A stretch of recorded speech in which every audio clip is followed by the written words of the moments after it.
The entertainment world has been devastated by the former One Direction star Liam Payne's reported death at the age of only 31. Details are still coming out about the hours and days leading up to the hitmaker's tragic death, when he allegedly fell from a third-story balcony in Buenos Aires, Argentina, on Wednesday. Although deeply adored by fans, friends, and family alike, the singer was clearly struggling with his mental health and addictions, and based on what we know so far, hadn't been well for a long time. I'm your host, Green Tea Spills. Don't forget to like and subscribe for more piping hot tea, and let's see what we got brewing today. Liam Payne's rise to fame in 2010 began when the One Direction boy band formed on The X Factor. Although they won third place on the show, One Direction went on to be the world's most successful boy band, releasing 4 albums altogether before dropping their 5th and last studio album without Zayn Malik. The remaining band went on hiatus in 2016 to pursue solo careers. Payne later released a solo album called LP1 in 2019. Payne also had a son named Bear in 2017 with his girlfriend at the time, Cheryl Cole. Bear is currently 7 years old. Let's move on to more recent events and why Liam Payne was even in Argentina in the first place. Payne arrived in South America with his girlfriend, Kate Cassidy, on September 30th, planning on only staying about 5 days. The pair flew out to reunite with former bandmate Niall Horan at his concert at the Movistar Arena in Buenos Aires on October 2nd. However, those 5 days stretched into 2 weeks, and patience seemed to wear thin between the couple. Here's a Snapchat from Liam's account showing the two enjoying a late breakfast filmed mere days before the star's death. Morning, everybody. Here's a little video of me. It's rude to put hats on the table. Sorry. Is this your hat? Yeah. Children. It's a lovely day here in Argentina. This is the breakfast table. I'm just eating an orange. Just enjoying coffee and breakfast, even though it's like 1 p.m. Literally, we sleep in every day until at least 12. We're such losers. No. No. These are Liam Payne's last public post, filmed about 3 days before his death. When I was watching these, I couldn't help but notice how sad his eyes were, and how little interest he had in what he was talking about. Here's more from his Snapchat. Today, we ride. We're going to ride some horses. I think I'm going to be playing polo again, which is going to put me out of action for about 6 weeks. In these videos, we also see Liam teasing his girlfriend about going home. She couldn't take it after 2 whole weeks of an unplanned vacation and was planning on leaving the next day. But we're enjoying ourselves here at our lovely friend Gon's house. Shout out Gon, wherever Gon is. Shout out Gon. Shout out Gon, big bad Gon. Yeah, so it's going to be a nice day. And then you're going home, ha ha, loser, weirdo. I'm headed back to Florida with Nala. Yeah. I hope everybody was okay in Milton as well. By the way, it was quite a scary thing to watch from far away. I hope everybody was okay. And all the little dogs and everything made out as well. There's some quite sad stories about dogs. Obviously we're going to go home and see our dog. Our dog? Nala. Noonie. Chooch. What else do I call her? Nals. No, that's what you call her. Oh, yeah. I call her really random names. I make up a lot of random names. Choochie. So nothing to do with Nala. This is the last video from his Snapchat, where he walks through his friend Gore's house, showing us the artwork he admires, and the artwork he's drawn to is a little, well, I'll roll the clip. So although on occasion I do paint and I like doing art, I've never really found much art that I am just in love with, except for this picture right here. I don't know why, I just feel like the light on it is so amazing that it's like almost shot from the wrong way if you like looked at it like if it was a picture, like, because he's backlit, but it just looks so good. I don't know, I love it. And he's got a little lantern in his hands, and then we have another one over here. God has some of the most amazing art in his house. Look at this. I envy things like this. Painting wise, once again, shot from the back, like going forward. It's really beautiful. I don't know about you, but that first painting looked like someone sitting on a windowsill, and I can't help but wonder why he liked it so much. On October 12th, Miss Cassidy returned to her Florida home, posting to her TikTok that, quote, "I just needed to go home." Travel from South America back to Florida with me. I was so ready to leave. Honestly, loved South America, but I hate staying in one place for too long. And we were supposed to be there for like 5 days, turned into 2 weeks, and I was just like, I need to go home. After she left, Payne checked himself into a luxury hotel by himself.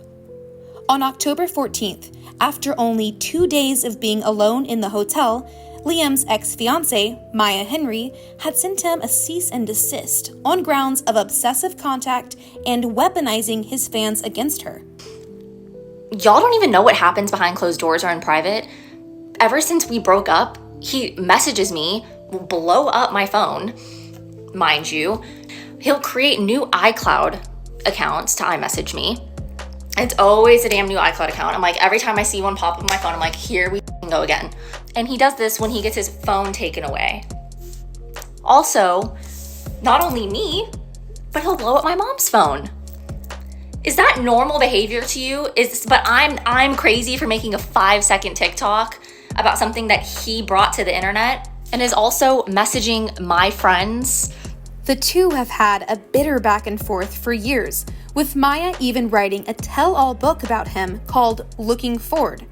She had threatened to make things legal if he didn't stop contacting her, and that's exactly what she did on the morning of Liam Payne's death. Now let's turn to the day of his death, Wednesday, October 16th.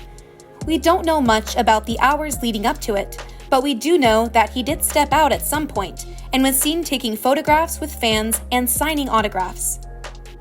At around 5 p.m. local time, the hotel receptionist made a 911 call about a guest who was under the influence of drugs and alcohol and had apparently smashed his laptop in the hotel lobby. The call was briefly disconnected before the receptionist made another call back to 911. Here's the translated transcript of that phone call. Good morning. I'm calling from Hotel Casa Sur Palermo, Costa Rica 6032. What is happening, sir? We have a guest drunk on drugs and alcohol. When he's conscious, he's breaking everything in the room. You said alcohol and drugs. That's correct. You said Costa Rica intersecting where? Costa Rica 6032. Repeat. Costa Rica 6032. How is the hotel called? Casa Azul Palermo.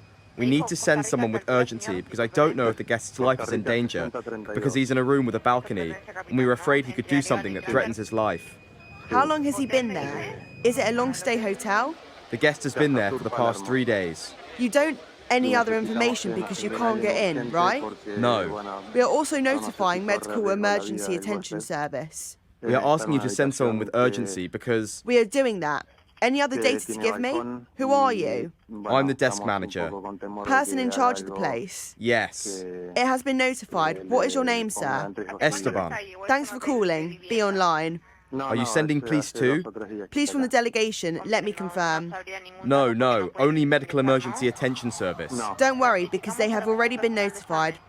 Because, as you said, he's under the influence of alcohol and drugs, Medical Emergency Attention Service personnel can't enter alone. You can ask that to the police, but if Medical Emergency Attention Service needs them, they will notify you. Good. Okay, perfect. Have a good day. Thanks, you too. Once the staff had brought Liam back to his room and away from guest, they called 911, worried that the guest was barely conscious and was tearing apart his room. Some leaked photos of his hotel room have made it online, and the picture they paint is bleak. Throughout the room, there's empty bottles and plastic bags, broken appliances, and little bits of tinfoil. His last hours alone in his room must have been depressing. After the second 911 call, at a little after 5, staff heard a loud thunk in the hotel courtyard when they called 911 for a third time. Unfortunately, when paramedics arrived, they said, quote, his injuries were incompatible with life. He adds that, based on what the team saw, there was apparently a cranial fracture and extremely serious injuries that led to his immediate death. He adds that the team could do absolutely nothing, There was no resuscitation because it was confirmed that he had died. The whole body had very serious injuries.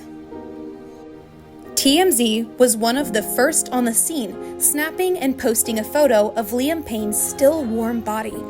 Hundreds of people showed up to the Casa Sur in honor of Liam, singing his songs and lighting candles that lit up the whole street. Former X Factor contestant, Jedward, made a post online saying, "Rip Liam Payne, condolences to his friends and family, sending strength to Cheryl Cole and his son, Bear, as well as the whole One Direction family." Here's one last Snapchat directed at his 7-year-old son, Bear, just posted about 5 days before the singer's death. Here's that heartbreaking clip. But I am going to speak to my son in a little bit, which I'm really excited about. Bless him. He's getting so big now. He's a big boy. And he looks like a mini-me. As if we needed any more me on the world. I'll leave you with this quote from Liam Payne, posted November 2019, when asked about his mental health. He says, "There's times where that level of loneliness and people getting into you every day, every so often, that almost nearly killed me a couple of times." He continues saying, "When things start to pile up on you, it can get to you, and you can only control you." If you or a loved one are struggling with loneliness, your mental health, and ideations, reach out to 988, which is a 24/7 number that will get you some help. You are not alone. So, what do you guys think? Did the fresh cease and desist cause Liam Payne to spiral into a drug-fueled episode, or was his relationship with drugs and alcohol becoming a deadly force? I've been your host, Green Tea Spills. Don't forget to like and subscribe for more Pipe and Hot Tea, and I'll see you all in my next one. Stay safe out there.